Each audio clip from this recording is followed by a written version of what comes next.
Hey guys, welcome back to another video of Carl's Garage, brought to you by Straight Outta Content. Today, I got a little treat. Oh, it's windy.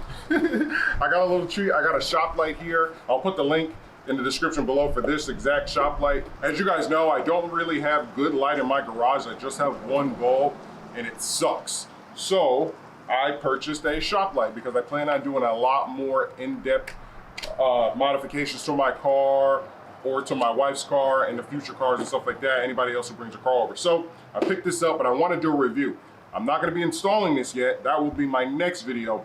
But in this video, I'm just going to open it up and see what it comes with and then share it with you guys so that you know before you purchase this light if it's the right light for you. So let's go ahead and get into the box. So it's an LED bulb, so you don't have to worry about, it's an LED light, so you don't have to worry about purchasing an external bulb like a fluorescent. You don't have to worry about that. So it is plug-in. You know what I need? I need the Carl Garage knife. I'll be right back. Okay, I got the Carl Garage knife. I'm gonna bust this open. Oh, it does come with a chain. Comes with a chain, but I think you have to have your own hooks. This is plastic. All this is plastic, okay?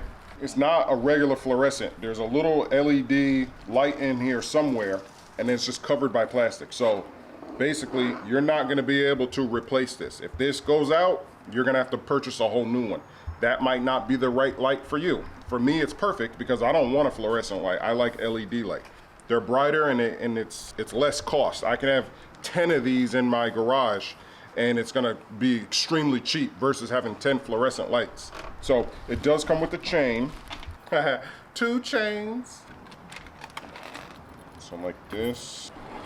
And it'll kind of hang like that. So I'm gonna need to go purchase some hooks. But I will show you guys that in the next video. Let's go ahead and plug this in. I think I have a plug right over here and we're gonna see how bright it is. Let's go ahead and do that. All right, so we're gonna go ahead and plug this in. Check this out. It's probably really dark where I am, but let there be light. Oh, let's try that again. Let there be light. Hey. Wow. Wow. Anyway, so I don't know if the camera can tell, but it's a little orange. It's not as pure white as I thought. So let me turn this off. Comes with a little switch right here. So what I'm gonna do is I'm gonna turn this light on at night because right now it's just being drowned out by all the light out there. So I'm gonna turn this on tonight and then we're gonna see what it looks like in my garage when it's completely dark outside, completely dark in the garage, and then I'll plug this in and probably hang it and then see how bright it is. So I'm gonna go to the store, I'm gonna get the hooks, and then the next scene that you'll see is this light hung up at night in my garage.